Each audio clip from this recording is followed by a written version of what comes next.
चलो यहां ध्यान दो सब कोई। सबसे पहला चीज देखो, तुम लोग ऑक्सीजन के बारे में जाना, कार्बन डाइऑक्साइड के बारे में जाना, हाइड्रोजन के बारे में जाना, नाइट्रोजन के बारे में जाना, बहुत सारे गैसों के बारे में, पदार्थों के बारे में, तत्वों के बारे में जाना।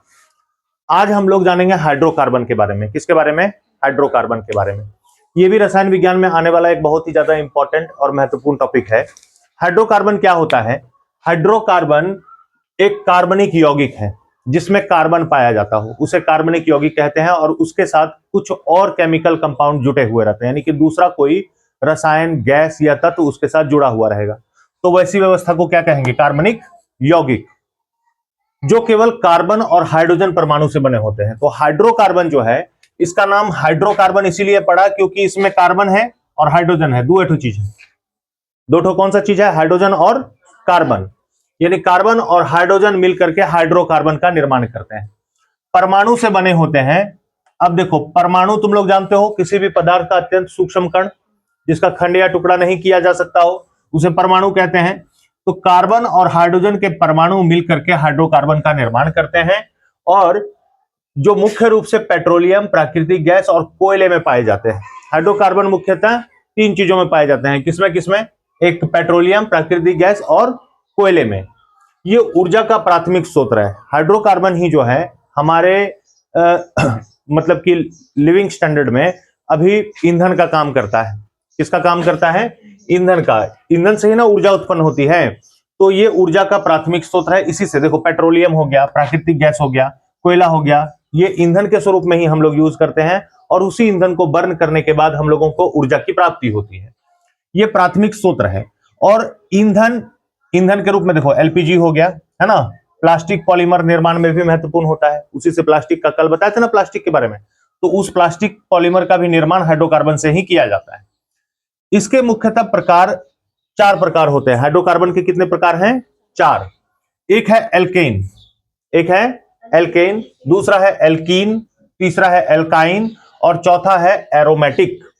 इसमें दो मुख्य अलग अलग प्रकार के एल्केन और एरोमेटिक जो है, ये संतृप्त होता है, ये असंतृप्त होता है। संतृप्त और असंतृप्त को तुम लोग बता सकते हो कि क्या होता है? संतृप्त और असंतृप्त पता है क्या होता है? संतृप्त का मतलब हुआ कि जिसमें हम लोग किसी अन्य तत्व को और मिक्स नहीं कर पाए। ठीक है, इसका हम तुम लोगों को एक छोटा सा उदाहरण देते हैं।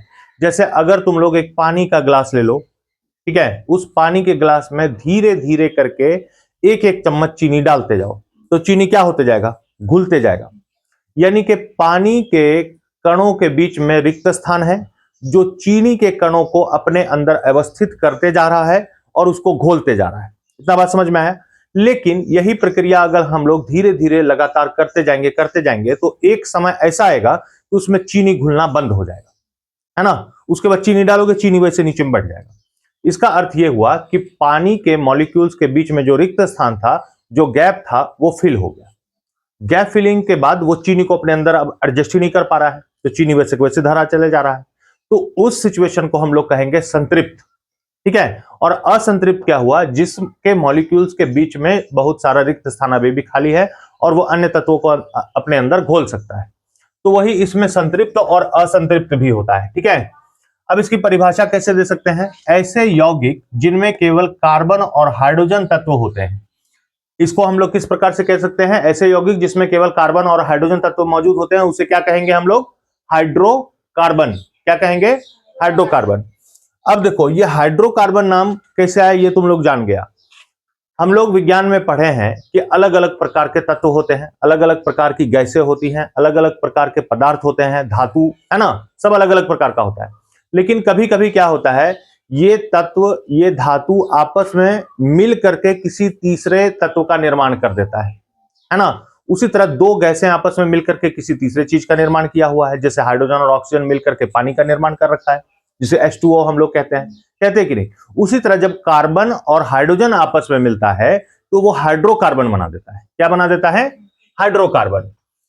अच्छा, पहला प्रकार इसका हो गया संतृप्त, इसको सैचुरेटेड कहते हैं, इसको एल्केन के रूप में समझेंगे। कार्बन परमाणु के बीच केवल एक बंधन होता है, तो इसमें चीनी घोलने वाला सिस्टम के रूप में नहीं है। वो समझने के लिए हम बोले, इसमें हम लोगों को अगर ऑब्जर्व करना रहेगा तो क्या देखेंगे? इसमें कार्बन और कार्बन के बीच में एक बंधन होता है, यानी एक कार्बन और फिर एक कार्बन। ठीक है, एक ठो कार्बन आपस में क्या हुआ रहेगा, जुटा रहेगा। उसको किससे सूचित किया जाएगा, ई लाइन देख रहे हो, यानी एक लाइन रहेगा, एकल बंधन यानी सिंगल बॉन्ड। क्या कहेंगे उसको, सिंगल बॉन्ड। तो इसको हम लोग संतृप्त कहेंगे, जैसे कि मीथेन हो गया। क्या हो गया, मीथेन। दूसरा असंतृप्त, अनसैचुरेटेड, इसको एल्कीन या एल्काइन के रूप में समझेंगे। कार्बन परमाणुओं के बीच में डबल बॉन्ड होगा या ट्रिपल बॉन्ड होगा। अब देखो यहां पर एक लाइन था, देख रहे हो तुम लोग। अब कभी कभी क्या होगा, कार्बन के बीच में द्विबंधन होगा, दो बॉन्ड होगा। कभी कभी कार्बन के बीच में क्या होगा, तीन बॉन्ड होगा। तो वैसे व्यवस्था में हम लोग इसको एल्कीन या एल्काइन कहेंगे। क्या कहेंगे, एल्कीन या एल्काइन। अच्छा, जैसे कि एथीन, यहां देखो कार्बन 2 ठो है और हाइड्रोजन 4 ठो है। उसके बाद है एरोमेटिक। एरोमेटिक के ये बेंजीन वाला है, यानी कि C6H6 वाली विशेष संरचना है। इसमें देखो हर चीज में अपवाद है और विशेष चीज होता है कुछ ना कुछ। तो उसी तरह एरोमेटिक में क्या है, इसमें कार्बन और हाइड्रोजन का ये एक विशेष संरचना होता है, इसको एरोमेटिक कहेंगे। इसका सूत्र क्या है, मुख्य रूप से जीवाश्म ईंधन, कच्चा तेल, कोयला और प्राकृतिक गैस से हम लोगों को हाइड्रोकार्बन की प्राप्ति होती है। इसका उपयोग कहां पर होता है, वाहनों के लिए ईंधन, प्लास्टिक, पॉलिथीन, पॉलिस्टाइन, रंजक और औषधियां और स्नेहक के रूप में इसका उपयोग किया जाता है। ठीक है, अब इसका रासायनिक गुण क्या है, दहन होने पर ये ऊष्मा, ऊर्जा, कार्बन डाइऑक्साइड और जल उत्पन्न करते हैं। अगर हम लोग किसी हाइड्रोकार्बन को जलाएंगे तो जलाने पर वो ऊर्जा उत्पन्न करेगा, है ना। ऊर्जा मतलब गर्मी उत्पन्न करेगा, ऊष्मा उत्पन्न करेगा, ऊष्मा ऊर्जा, कार्बन डाइऑक्साइड रिलीज करेगा, जल और क्या उत्पन्न करेगा, और जल उत्पन्न करेगा। ठीक है, तो ये ऐसा होगा। अब यहां पर हम देखो प्रथम 10 सीधी श्रृंखला वाले संतृप्त हाइड्रोकार्बन का एग्जाम्पल दिए हैं। इसमें उसका नाम है, सूत्र है, संघनित सूत्र है और संरचना सूत्र है। जैसे तुम लोग देख रहे हो, सबसे पहला जो सीधी श्रृंखला में संतृप्त हाइड्रोकार्बन है, यानी इसका एक सीरियल बना हुआ है। जैसे तुम लोग गिनती पढ़ते हो 1 2 3 4, हर चीज को समझने के लिए उसको खास व्यवस्था में रखना जरूरी है ना, ताकि वो आसानी पूर्वक समझ में आ जाए।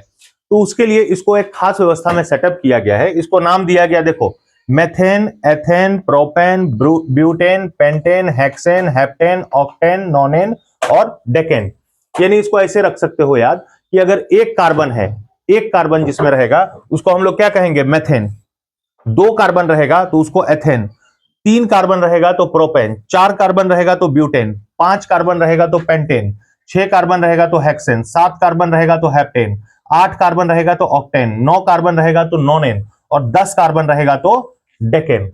अच्छा, अब इसको समझना और भी ज्यादा आसान है। जैसे कार्बन की व्यवस्था के अनुसार उसको नाम दिया गया ना, methane, ethane, propane, butane, pentane, hexane, ऐसे करके।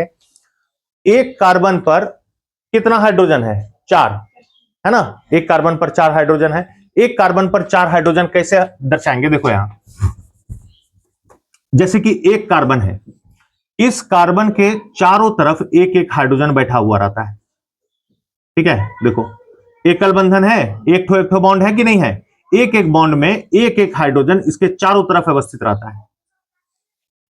ठीक है, चारों तरफ क्या रहता है, एक एक हाइड्रोजन उसके ऊपर में सेट रहता है। अब जैसे जैसे कार्बन का संख्या बढ़ते जाएगा तो हाइड्रोजन का संख्या बढ़ते जाएगा। ठीक है, कार्बन का संख्या के साथ साथ हाइड्रोजन का संख्या क्या होगा, बढ़ते जाएगा। देखो कार्बन अगर 2 ठो होगा तो हाइड्रोजन 6 ठो हो जाएगा, यानी ये 2 ठो करके बढ़ेगा। अब ये कैसे बढ़ेगा, देखो पहले हमारे पास एक कार्बन था तो उसके चारों तरफ 4 हाइड्रोजन था कि नहीं था, लेकिन अब कार्बन की संख्या हो गई कितनी, 2 कार्बन जब हो जाएगा तो यहां तो ये कार्बन कार्बन के साथ ही ना जुटा हुआ है, तो तीनों तरफ ना इसका खाली बचा, एक इधर खाली बचा, एक इधर खाली बचा, एक इधर खाली बचा, यहां खाली बचा था, यहां खाली बचा था और यहां खाली बचा था, है ना। क्योंकि बीच में ये कार्बन जो है कार्बन से रिलेट कर रहा है और इसके बाहरी कक्षा में हाइड्रोजन है। बाहरी कक्षा में क्या है, हाइड्रोजन। तो यहां पर हाइड्रोजन की संख्या कितनी हो गई, 1 2 3 4 5 6, है ना। तो 2 कार्बन पर 6 हाइड्रोजन। इसी तरह अगर कार्बन 3 हो जाएगा तो हाइड्रोजन कितना हो जाएगा, 8। कार्बन 4 हो जाएगा तो हाइड्रोजन कितना हो जाएगा, 10। अगर कार्बन 5 हो जाएगा तो हाइड्रोजन कितना हो जाएगा, 12। कार्बन 6 हो जाएगा तो हाइड्रोजन कितना हो जाएगा, 14।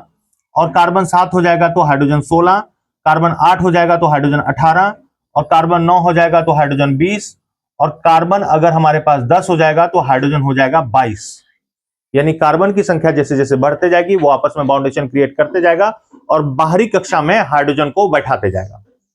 ठीक है, तो ये एक चेन की तरह होता है। कार्बन जो कार्बन से जुटेगा वो एक चेन की तरह जुट रहा है, देखो है ना, सीधा लंबा लंबी, और उसके बाहरी तरफ हाइड्रोजन सेट होते जाएगा। ठीक है, तो इसका संरचना सूत्र भी लिखना बहुत आसान होता है। जैसा कि तुम लोगों को हम यहां पर बताएं कि हाइड्रोजन के बाहरी, कार्बन के बाहरी कक्षा में हाइड्रोजन अवस्थित रहता है। हाइड्रोजन को उसके ऊपर बैठाते जाना है, कार्बन का चेन बनाते जाना है। कार्बन का चेन बनाते जाओगे, उसके ऊपर में हाइड्रोजन को सेट करते जाओगे, तो ये हमारा संरचना सूत्र बन जाएगा, है ना। संघनित सूत्र क्या होता है? जब हम लोगों को संरचना सूत्र लिखना होता है तो उसके पहले हम लोग संघनित सूत्र अगर बना लेते हैं तो संरचना सूत्र बनाना आसान हो जाता है। कैसे? यहां पर देखो C2H6 था, अब 2 कार्बन और 6 हाइड्रोजन है, तो उसको हम क्या किए, एक कार्बन पर कितना हाइड्रोजन होगा उसको अलग अलग करके यहां पर पहले लिख लिए। ठीक है, 2 कार्बन था ना, तो पहले हम 2 कार्बन लिख लिए। एक कार्बन पर कितना हाइड्रोजन रहेगा? 3 हाइड्रोजन रहेगा। एक कार्बन है ये वाला, इसके ऊपर में 1, 2 और 3 हाइड्रोजन है कि नहीं है? तो एक कार्बन पर 3 हाइड्रोजन है तो इसको हम लोग CH3 लिख सकते हैं, और उसी तरह यहां एक कार्बन पर 3 हाइड्रोजन है तो उसको CH3 लिख सकते हैं। तो CH3 और CH3, तो इसको क्या लिखा जाएगा? CH3 और CH3।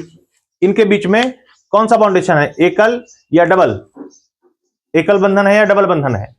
एकल बंधन है, क्योंकि सिंगल लाइन रहेगा ऐसे करके तो ये एकल बंधन कहा जाता है, डबल रहेगा तो डबल बंधन, मतलब कि डबल बॉन्डेशन कहा जाता है, और 3 तो रहेगा तो ट्रिपल बॉन्डेशन कहा जाएगा।